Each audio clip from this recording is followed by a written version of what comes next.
नमस्कार, मेरा नाम निशांत सागर है और आज मैं आप लोग को जॉय यानी आनंद के बारे में कुछ समझाना चाहता हूँ। हम आनंद शब्द को सुख के पर्यायवाची की तरह यूज़ तो कर रहे होते हैं, लेकिन असल में हम लोग आनंद शब्द का मतलब भी जानते हैं क्या, या जॉय का मतलब भी जानते हैं क्या?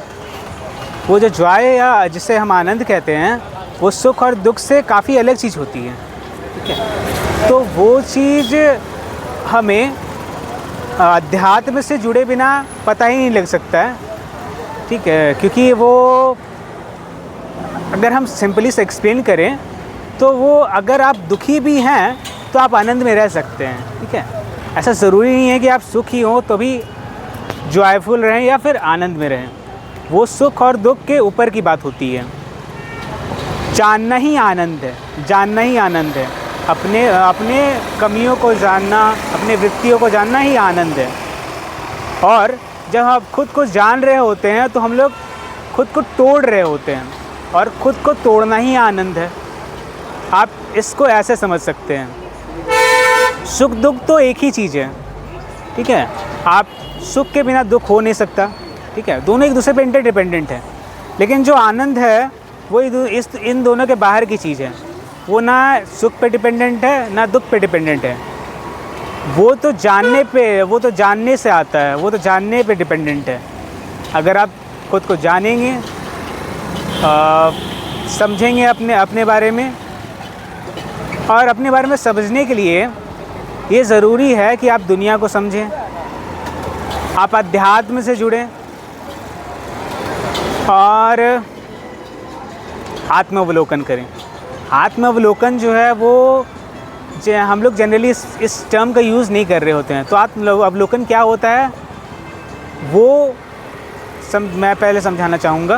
आत्मावलोकन होता क्या है? आत्मावलोकन मतलब होता है कि अपनी अभी की स्थिति को निरपेक्ष होकर देखना कि आपकी स्थिति क्या है। मतलब ऐसे देखना अपने जीवन को कि जैसे कि आप किसी और की ज़िंदगी देख रहे हैं, उसमें कोई बायस नहीं होना चाहिए। और वो अनबायस्डनेस सिर्फ़ और सिर्फ अध्यात्म ही हमें दे सकता है। और कोई दर्शन ऐसा है ही नहीं जो हमें ऐसा अनबायस्डनेस दे।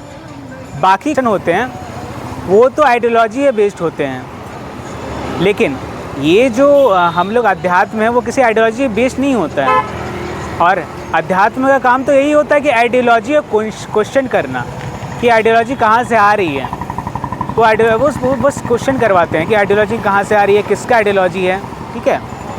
अब उस आइडियोलॉजी को जानकर जब हम खुद को तोड़ते हैं, समझते हैं आत्मावलोकन से, तो जो हमें मिलता है वो आनंद होता है, ठीक है? तोड़ने के समय हो सकता है कि आपको बहुत पीड़ा हो, ठीक है? उस पीड़ा में भी आनंद होता है। वो जो सांसारिक टर्म्स में हम लोग समझते हैं सुख और दुख, वो बात है ही नहीं है। आनंद बिल्कुल ही दूसरी चीज़ है। आनंद एक कंटिन्यूएशन है, वो लगातार प्रक्रिया है, ठीक है? वो लगातार कंटिन्यू आनंद कंटिन्यू होता है। वो एक प्रवाह है। सुख और दुख जैसा नहीं कि वो एक बार आया, एक क्षण के लिए फिर गायब हो गया। आनंद वैसी चीज़ नहीं है। आनंद जो है वो लगातार है, एक प्रवाह की तरह, निरंतर प्रवाह की तरह, एक धार है आनंद। ज्ञान की है, जो कि ज्ञान से उद्भूत होता है। एक आप कह सकते हैं एक बहती हुई नदी है आनंद, जो कि ज्ञान की चोटी से निकल रहा होता है। ज्ञान माने क्या? ज्ञान भी दो तरह के होते हैं, ठीक है? एक विद्या, एक अविद्या। अब अविद्या और विद्या दोनों ही हमारे लिए ज़रूरी होते हैं, लेकिन जो सांसारिक ज्ञान होता है उसे हम लोग अविद्या बोलते हैं। और अपने बारे में जो ज्ञान होता है, जैसे शास्त्रीय ज्ञान हो गया, आध्यात्मिक ज्ञान हो गया, वो विद्या कहलाती है। तो उस विद्या में हम लोग बात करते हैं मैं के बारे में, अहम के बारे में, ठीक है? और जब इस बारे में बात कर रहे होते हैं तो ये दोनों चीज़ें मिलाकर ही ज्ञान बनती हैं, ठीक है? और इस ज्ञान की धारा से ही निकलता है आनंद।